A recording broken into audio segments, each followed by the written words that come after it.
Ko may buntag sa tanan, mga viewers o mga followers. Una sa tanan, salamat sa Ginoo ning kabuntagon.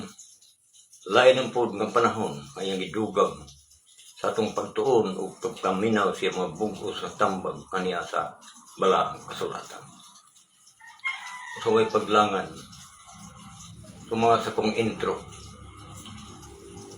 Salmo Kapitulo 1, versikulo 1 hangtod sa 6. Mulahan ang tao nga wa pagalakaw sa tambag sa dautan. Ni magatindog sa dalan sa mga makasala. Ni magalingkod sa malingkuran sa mga mayubiton.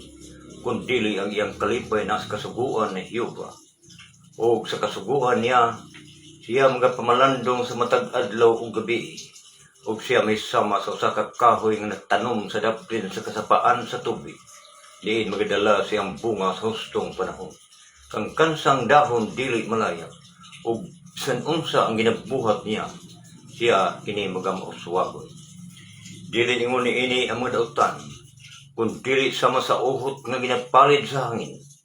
Dili makatindog ang mga makasala sa adlaw sa paghukom, kay naila ni Jehova ang dalan sa mga matarong, apan ang dalan sa dautan mawala. Bugos ng matambag sa Diyos. Matupad ng Apostol Pablo, wala siya masibog sa pagmantala sa bugos ng tambag sa Diyos, aron dili siya kapadilgan sa dugo ni bisan kinsa. Mga buhat, Kapitulo 20, versikulo 26, 27. Wherefore, I testify you this day, that I am pure from the blood of all men. For I have not shown to declare unto you the whole counsels of God. Busa pamatud ko kaninyo karong adlaw nga dili ako kadatugan sa dugo ni bisan kinsa kaninyo. Kawala ko sibog sa pagmantala kaninyo sa bugos nga matambag sa Dios. The whole counsel of God. O karon magsugod ta. Sumala sa nisulat ini sa Matthew Kapitulo 16 and then magsugod tanini sa versikulo 12 sa pag-warning sa itong Ginoo sa mga ay tungod sa libadura sa mga parisyo o sa mga sadusyo. Iyang gidid-an ang iyang matununan. Ang libadura diya pagtulunan sa mga parisyo o sa mga sadusyo nitong panahon na. Then, atong magbasa din sa Mateo Kapitulo 16, sugdon talan sa 12. Unya nakasabot sila nga siya wala mag-ingon nga likayan nila ang libadura sa tinapay, kundili ang pagtulunan sa mga parisyo o sadusyo. O niadto si Jesus sa ginsakpan sa Cesarea ni Filipe. Nangutana siya sa iyang mga tinunan sa pag-ingon, sumala sa mga pulong sa mga tao, kinsa man kuno ang anak sa tao.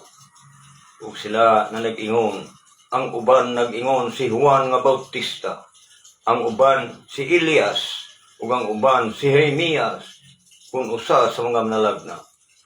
Siya nagaingon kanila, apan kamo, unsa man ang pulong ninyo, kung kinsa ako. Ug sa mitubag si Simon Pedro miingon, ikaw mao ang Kristo, ang anak sa Dios nga buhi. Ug mitubag si Jesus miingon kaniya, bulahan ikaw Simon, anak ni Jonas. Kawala igapadayag kana kanimo sa unod ug sa dugo, kundili sa akong amahan nga adtua sa langit. Ug ako magaingon kanimo nga ikaw mao si Pedro ug si babaw niining bato pagatukuron ko ang akong iglesia ug ang mga ganghaan sa Hades dili makadaog kaniya. Ug kanimo ako ihatag ang mga yawi sa gingharian sa langit o ang imong pagabugkuson sa yuta gapuson sa langit ug ang imong pagahubaran sa yuta pagahubaran sa langit. Tunibaw ni dapitas kasulatan nga ihatagan siya sa mga yawi sa gingharian. Ug sumala sa itong mga pagtuon, hitabo na sa mga buhat, Kapitulo 2, versikulo 14, kay siya ang ihatagan sa mga yawi sa gingharian. Mga mensahe unsaon ang pagsulod sa mga gingharian. And then pag-abot sa 36 o 37, sumala sa itong mga pagtuon at wala nang sublay gamay. Isakitan ang mga tao na itong 17 ka mga nasod nga naminaw na itong panahona sa pinadlaw sa Pentecostes dito sa Jerusalem. Gunya, nangutana sila sa mga apostoles na rin yun. Mga igsoon, unsay among buhaton, ug mga sugda ni Apostol Pedro, nga kinanglan sila maghinulsol o managbabautismo matag usa kanila sa ngalan sa atong Ginoong Kristo tungod sa kapasiluan sa ilang sala ug madawat nila ang gasas sa Espiritu Santo. Kaya ang mga saad alang kaninyo ug sa inyong mga anak sa tanan nga ato sa layo, sa tanan nga pagatawgon sa Ginoong Dios. Apil tanan ang mga hintil. Ug unya sa bersikulo 40-41, uban sa mga daghan pang pulong ni Apostol Pedro ug mga tambag nga nagaingon kanila, save yourself from this untoward generation. Luwasan ninyo ang inyong kaugalingon ining sukwahi nga kaliwatan. Ug unya kadtong misagop sa pulong na nagpabautismo ang 3,000. Ug dito gidugang sila sa iglesia, nagpadayon sila sa pagpikas-pikas sa tinapay o sa versikulo 46 o 47. And then sa verse 47, and the Lord added to the church those who have been saved. Gidugang sa Ginoo diya sa iyang iglesia. O kana, unsaon ang pagsulod ang maong gingharian, the church and the kingdom. Sa Ginoo ko na, balay sa Diyos, interchangeable, usara na ni bala ang kasulatan. O ito mga yawi, hinumdumi, madaghang mga pulong o mga bugos nga tambag, usak sila na nagpabautismo. Usak sila madugang sa gingharian amo ang iglesia.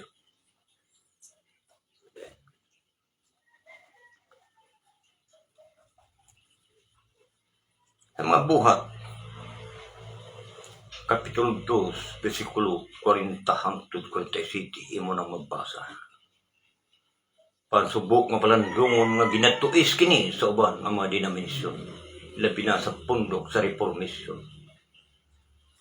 Noon nakasulat sa dinis balang kasulatan, nga dunay mga tao gyud magatuis niya na. Sa ikaduhang sulat ni Apostol Pedro, ito nang mabasa. Ikaduhang niyang sulat, ini sa 2 Peter din chapter 3. Itagna na daan, isulti na daan niya, Apostol Pedro, nga dunay mga tao nga magatuis sa balaang kasulatan. Nabantay ninyo mga igsoon. Una-una ni pag-ayo, kung ano yung sunod, di ba na tinuis? 2 Peter chapter 3 verse 16. Muna yung sulat, atod pa na Apostol Pedro. Ingon man sa tanan niyang mga sulat, nga kanila, ako lang sugdon sa 15, ug ilho ninyo ang mga mapailubon sa atong Ginoo, mao ang kaluwasan. Sumala usab sa gisulat kaninyo sa atong hinigugmang igsuon nga si Pablo. Sumala sa kaalam nga gihatag kaniya, ingon man sa tanan niyang mga sulat, nga kanila ginapamulong niya kining mga butanga, nga ang uban kanila mga malisod nga sabton, nga ginatuis sa mga burong ug sa mga mahuyang, ingon sa gibuhat usab nila sa uban nga mga kasulatan, ngadto silang kaugalingong pagkalaglag. Usa kamo mga igso, mga hinigugma, sa nahibuluan ninyo kini nga daan, magmatngon kamo aron dili kamo madala sa kasaypanan sa mga masupilon, o mahulog kamo gikan sa inyong kaugalingong kaligon. Sidaan ang sulatan. Tuis.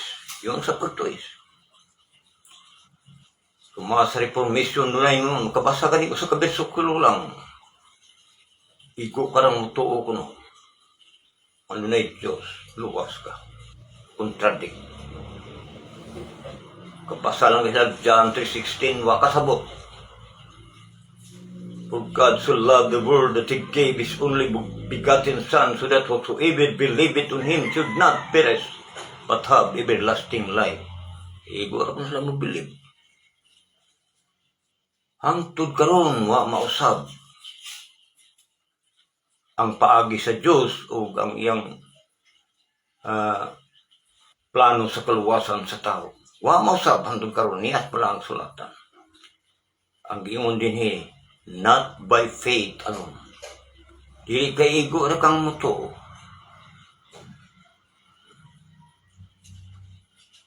Sa Santiago Kapitulo 2, versikulo 19 hangtod sa 24. Basahon. Muna sulat.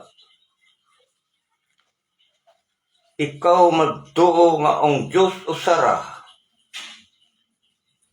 nagabuhat o ka og maayo. Ang mga yawa nagtuo usab og nagapanguro. Tuo sad. So, not by faith alone. Ang gisuwat din sa balang sulat. Sa 20, panbuot ba ikaw nga masayod, utaw nga walay pulos, nga ang pagtuo sa mabulag sa mga buhat patay. Wala ba pagkamatarunga si Abraham nga atong amahan pinagi sa iyang buhat? Sa diha nga naghalad siya sa iyang anak nga si Isaac sa ibabaw sa laran, nakita mo nga iyang pagtuo naghimo kuyog sa iyang mga buhat. Ug ang pagtuo gihingpit pinaagi sa mga buhat. Ug matuman ang kasulatan nga nagaingon, si Abraham mituo sa Dios ug kana giisip kaniya alang sa pagkamatarong ug gitawag siya nga abyan sa Dios. Kita niyo nga ang tao di pagkamatarong tungod sa mga buhat ug dili lamang tungod sa pagtuo, not by faith only. Reformation ng mga denomination nun by faith alone. Philippians chapter 1 and then verse 29. Ang sa ikimo ni Apostol Pablo din. Pilipos Kapitulo 1, versikulo 29. Tingnan Biblia. Unin suat.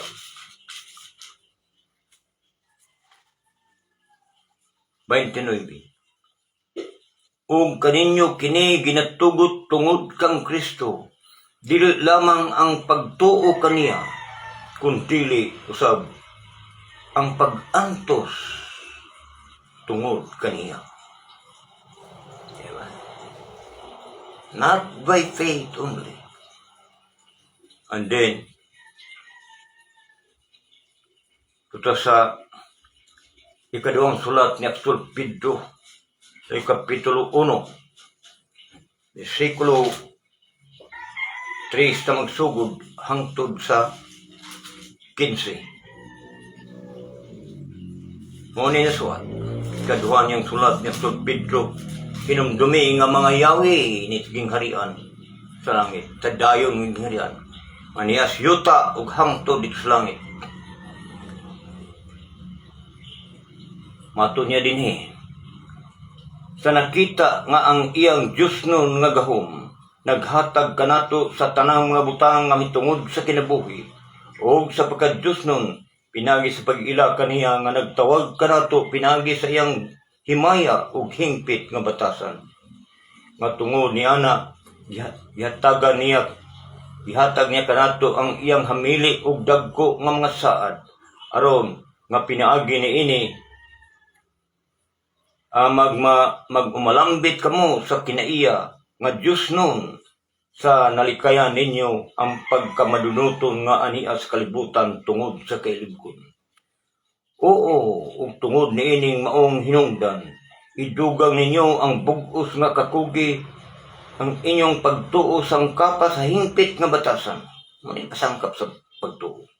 Ug sa hingpit nga batasan sangkapa sa kaybalo, knowledge. Ug sa kaybalo sangkapa sa paggahom sa kaugalingon. Ug ang paggahom sa kaugalingon sangkapa sa pagpailob. Ug ang pagpailob sangkapa sa pagkadyos nun. Ug ang pagkadyos nun sangkapa sa puangod nga manigsuon. Ug ang puangod nga minagsuon sangkapa sa paghigugma. Kay kung kining mga butanga anaa kaninyo ug magadagaya sila, dili sila maghimo kaninyo nga tapulan ni walay bunga may tungod sa hingpit nga pag-ila sa atong Ginoo Kristo. Kay siya nga nagkuluangan ni ini mga butanga buta ug halak, igo lamang makakita sa doo ug hingkalimta niya ang paghinlo sa iyang daang mga sala. Ngun niini mga igsoon at tagi og labi pang kakugi gayud ang pagtino sa pagtawag o sa pagpili kaninyo. Kay kung pagabuhato ninyo kining mga butanga, dili gayud kamo mahipangdol.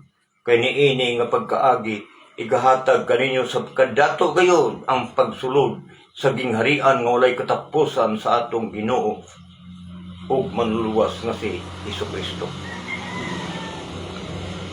Diba? Daghang mga butang nga idugang sa mong pagtuo. Ipasangkap sa mong pagtuo. Matod sa gihatagan sa mga yawi, mga mensahe, ang saan pagsulod ang gingharian, dahil gingharian. Not by faith alone.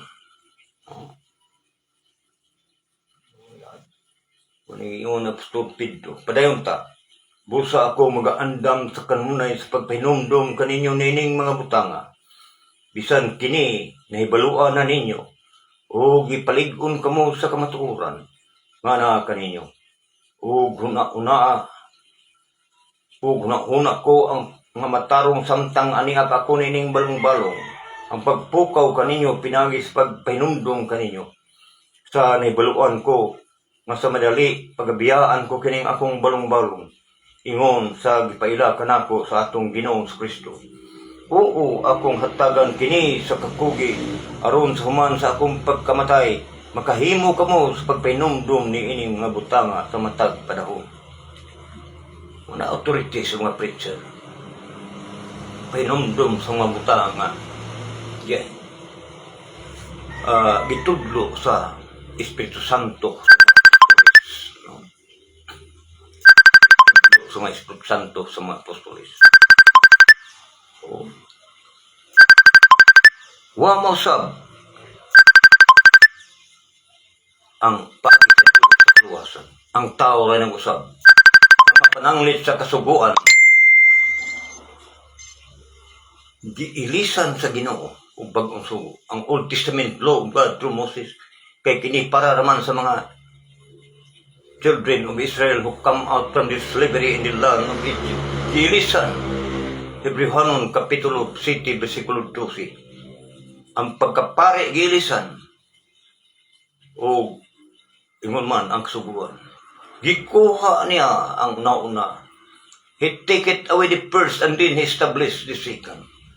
Iyang gibungkag ang balaod nga maong kasuguan ng mga kalagdaan. Aron mabuhat niya sa kabag-ong tao gikan sa Dorha, hintil Hudiyo. Aron iyang mahiusa niya diha sa usa ka lawas. One body, the church. Sa ingon ni ana, nagawagtang sa pagbinatukay. Pansubok nga palandungon, nga gituis mga tao. Gibalik pagsangon ang Old Testament law of God through Moses. Adili na para sa tanong tao. Sa Galacia Kapitulo 2, versikulo 18, Dagiyaw na Apostol Pablo, if I rebuild what I have destroyed, I make myself a transgressor. Kung tukuron ko pag-usab ang butang nga akong gibungkag, himo kong malnapason ang akong kaugalingon. Unsa pa ka kalabaw, nga mga butang nga gibungkag sa Ginoo, itukod mo pag-usab, mo itudlo yung tao. apil mo, isabong nimo sa liog sa mga tununan. Matod pa ni Apostol Pedro, mga nagunit siya sa mga buhat, Kapitulo 15, versikulo 10. Ikan sa 5, basahan niyo, hantod sa 10. Nganong inyong tintalon ang Diyos, pinagisipagsangon niyang yugo nga bisan gani ato mang ginikanan, ug bisan gani kita, wala makahimo sa pagpasan. O sa pagtudlo mo lang, ay tungod sa Old Testament law of God through Moses nga makapamatarong imong ginatintal ang Diyos. Kaniya dinis kasulatan, walay bisan kinsang pagmatarungon pinigas pagtuman sa kasuguan, kay pinaagis kasuguan nag-abot hinuon ang kibalo matungod sa sala. Ug ang kasuguan mao ang gahom sa sala. Nang gilansang nas Ginoo, gikwa ang gahom niya imong ibalik pagsangon. So nauna pag-ayo. Nang imong gibarugan ron, ngayon dahom kang amay imong pagbarug sa kahayag. Paghuman, kahayag sa imo, kangit-ngit ay. Ato sa itong Ginoo, pagkadako ban ka sa maong kangit. Dinhin lang puto, mayong buntag.